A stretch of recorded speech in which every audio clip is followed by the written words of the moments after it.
तकरीबन 1.5 साल पहले केंद्र की सरकार ने किसानों के लिए या यूं कहें कि उनकी फसलों की कीमत लगाते हुए एक बिल पास किया था जो किसान भाइयों को नागवार गुजरा। उन्होंने इसके लिए सरकार को कई पत्र व्यवहार किए, लेकिन सरकार के कान पर जूं तक नहीं रेंगी।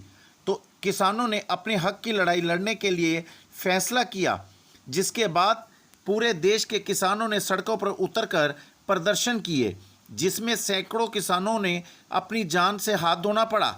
वहीं देश की आर्थिक स्थिति पर भी भारी नुकसान हुआ। आखिरकार सरकार को किसानों की मांग के सामने नतमस्तक होना पड़ा और बिल कानून को वापस लेना पड़ा। आज इसी उपलक्ष्य में मीरा भाईंदर में कांग्रेस के माजी आमदार मुजफ्फर हुसैन ने जहां इस लड़ाई में किसानों की जीत बताई है, वहीं शहीद हुए 700 किसानों को श्रद्धांजलि अर्पित की। आइए देखते हैं इस मौके पर मुजफ्फर हुसैन ने क्या कहा। हमारा मेट्रो के लिए मुंबई से विनय महाजन की रिपोर्ट।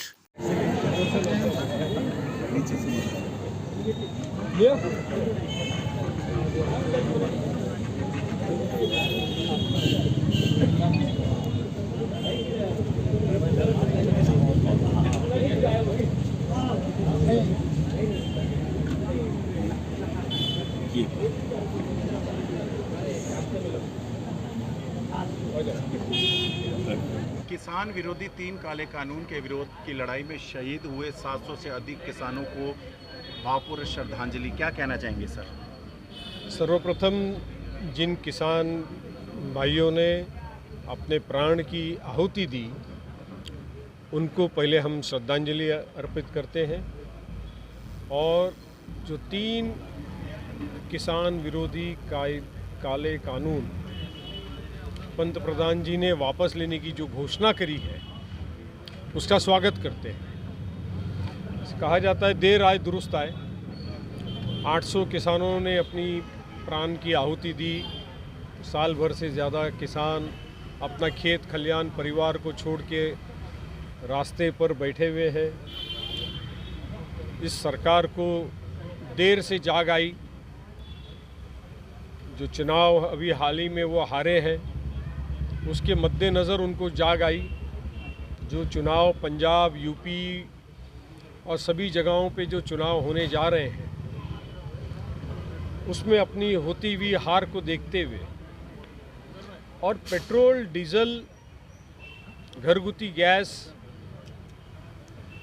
और तमाम चीज़ों की जो महंगेवारी बढ़ी है, जिसकी चपेट में पूरा देश जल रहा है, मगर इस सरकार की नींद अब तक नहीं खुल रही है।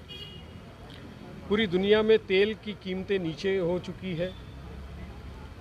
ये वही सरकार में बैठे हुए लोग हैं जब मनमोहन सिंह साहब पंत प्रधान थे यूपीए की सरकार में, और क्रूड ऑयल दुनिया में अपने उरूज पे था, पीक पर था, और गवर्नमेंट इसको सब्सिडाइज करके भी पेट्रोल और डीजल 60 और 70 रुपये में और घरगुती गैस 450 रुपये में दिया करती थी। उस वक्त इसी भाजपा के जो आज मंत्री बैठे हुए हैं, ये लोग सरकार पे टीका करते थे, टिप्पणी करते थे, बंगड़ियाँ पेश करते थे, मगर आज ये शांत बैठे हैं।